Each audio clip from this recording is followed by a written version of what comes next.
Albedo spoke first, and then the other guardians chimed in. Go ahead, Lord Aints, be stern with her. You really should. Let her have it, the idiot. Truly, I believe a harsh word is in order. She needs to get the message loud and clear, but maybe not too harsh. Ha ha ha ha. Even with the guardians looking at him in surprise, Aints couldn't he stop the laughter from spilling out of his heart, not from his mouth. After laughing enough, Aints turned quietly to Sholtia. I told Albedo before, but this isn't your mistake, Sholtia. I had all kinds of information, but I didn't think far enough. So I am the one who's most to blame. You did nothing wrong, remember that. Thank you. I'll leave the explanation of what happened to you, Demiurge. No objections. Demiurge bowed in acceptance. By the way, Sebas is bait. In response to the cool reaction of a man who would use one of his friends as a decoy, the guardians simply nodded and took a subordinate position. The will of the great tomb of Nazarik's master was higher priority than the safety of our colleague. I don't want to do it, but I have to. We still don't know why Sholtia was targeted, but there is a good chance the next target will be Sebas, who was with her. That's why I didn't call him back to give him a world item. Albedo, select some personnel to conduct surveillance around him in utmost secret. Sebas may be bait, but I don't intend to let him get bitten. Tell the surveillance team members that it's also their role to get in the way if the enemy starts approaching him. Ain't squinted, the red flames shrank a bit after giving the orders. We were going to run into the guy who used the world item on Sholtia at some point. Then it'll be payback time. Understood. I'll keep strength in mind and gather them right away. I am counting on you. We know now, thanks to Sholtia, that resurrection is possible. But my friends created you. I don't want to be put in the position of having to kill one of you again. The guardians were moved and bowed their heads. They must have keenly felt how much he valued them. Words could do much more when they were said aloud. Sholtia seemed to have started to realize what had happened to her. After a flash of shock, her expression was one of unbearable shame. Aints gestured at her not to worry about it. Then someone started talking to him.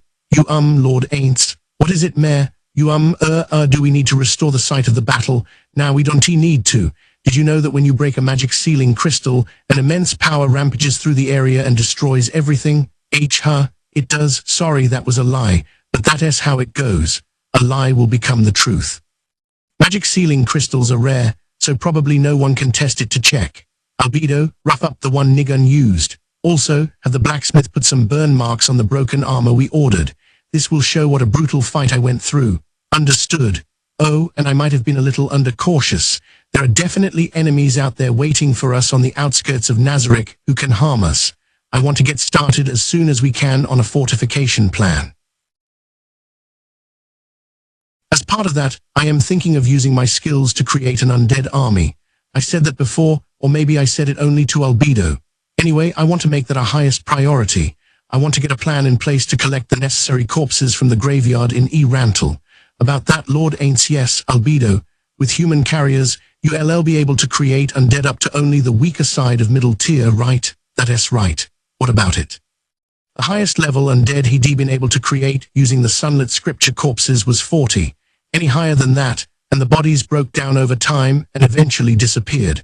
Well, actually, I've been thinking about ways to get fresh corpses, as you ordered. I was wondering what you thought about using non-humans. I hope you don't mean the bodies of Nazarik minions.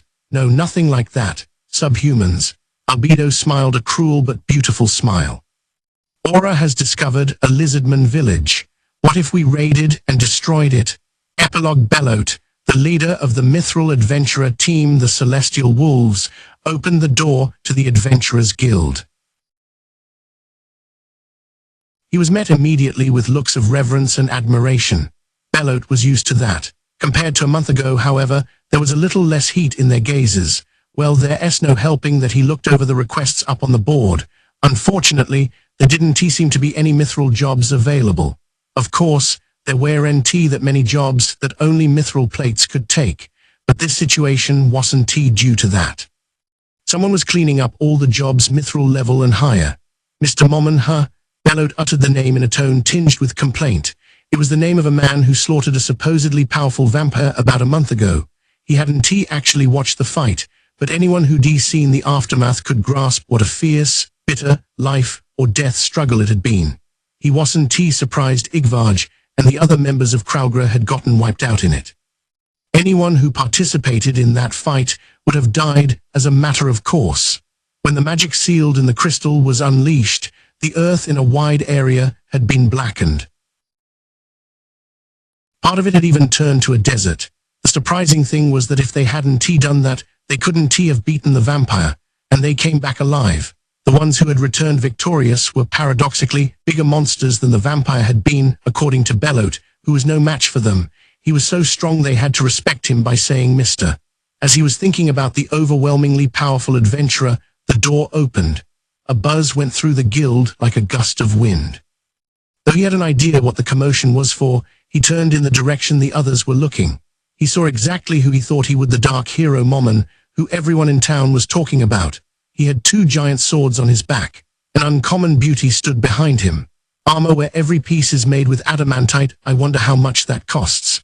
The ultra top-class full-plate armor, from which his nickname was derived, had been badly damaged when he returned from the fight. It had burns and claw gashes, but now the raven black armor was fine. It reflected the light and gleamed with no tarnish. The Wizards Guild had mobilized all its members to repair it. The plate hanging against his chest indicated a living legend. Adventurers admired him. Weak humans saw him as their last resort, a protector from the stronger race's adamantite. His achievements couldn't be contained under Orichalcum, a rank so high there had never been an Orichalcum adventurer in Rantel. With the appearance of a hero from stories, enthusiasm at the Adventurers Guild skyrocketed. The 3rd adamantite adventurer team in the kingdom, so that's the dark hero Momon, and behind him is the beautiful Princess Nabe. She is just as gorgeous as the rumors say, so that Forest, supposedly he is the one who burned it up. Word on the street is he did it with martial arts. Nah, no way. If he could do that with martial arts, he wouldn't be human. You don't think he is just one of the few who can. Adamantits are the cream of the adventurer crop. I wouldn't be surprised if he was an adamantite among adamantites. With countless admiring eyes on him, Momon walked majestically up to the counter. The adventurers who had been consulting with the receptionist made way for the highest-ranked adventurer. Their expressions contained respect and fear. Momon spoke normally to the lady at the desk. I finished the work I took on. I am ready for the next job, so please pick something for me. The lady's eyes widened for a split second. Belot knew why. The job Momon had taken on would have been tricky even for a mithril rank team. It probably would have taken a while. He'd done it in no time. Yes, depending on him meant mithril rank jobs could be cleaned up with no trouble. It was only natural. That was just the definition of the highest ranked adventurer. Belot moaned. Business is bad. Of course, he wasn't serious. Someone who reached mithril status, barring something crazy, would have saved up enough money to retire and live the rest of their life in leisure. Most of the adventurers in this region who reached that level were motivated by something other than money. My apologies, Sir Momon. We don't currently have any requests that would be worth your time. I am sorry, but I hope you understand. She stood and bowed. I see he'd been about to say something but paused abruptly. After a few seconds he opened his mouth again. Okay, that is actually perfect. I remembered something I need to do, so I'll return to my inn. If there are any urgent requests for me, please send them there. You know the place, right? Yes. It has the golden glimmer, correct? Aints nodded, put on his crimson cape with a flourish and set off. As he passed, Belot heard his voice faintly. It was so quiet he could hear it only in patches, and he had no idea what it meant. The words Aints had spoken, which Belot hadn't been able to pick up, were orders to display overwhelming military might in a land far away. Order Gargantua to activate. Call victim. As soon as Cocytus gets back, I want the floor guardians out in full force. Afterward, it has been about 4 months since the last volume. I am happy to see you again. This is the author, Kugin Mariyama. So how was Overlord Vol. 3 the Bloody Valkyrie? I hope you liked it. What am I supposed to write in the afterword anyway? I wonder this every time. All I do is go back and forth between the office and home, so I am not confident I have anything interesting to say. I'll just go ahead and reveal, drum roll, please, my 4-month schedule. First, I write for about a month. Then the editor checks it, And in this case, the final story was done in about mid-January. Then after the proofreader pass, I get the galley. Then I fiddle with it. I guess, including my pass, it takes about another 1.5 months from there. This is how the book gets completed. So all that various stuff happens, and the total time spent on it is 3 months. By simple calculation, that leaves me open for a month before it is published. During that time, I write the web updates and portion them off into once-a-month updates. My job is pretty easy, and I can get home pretty early, so it all works out. If you had to work late every day, it would cut into your sleep, and you probably wouldn't have that free month either. It'd be tough. But how do people manage to put out a book in 3 months? I wish someone would tell me. Okay, from here on out, I'd like to give some thank yous. To Sobin, to Code Design Studio, Osako, Tar, I couldn't have done it without you. Thanks again. Honey, thanks for all your penetrating insights. I rushed to fix everything.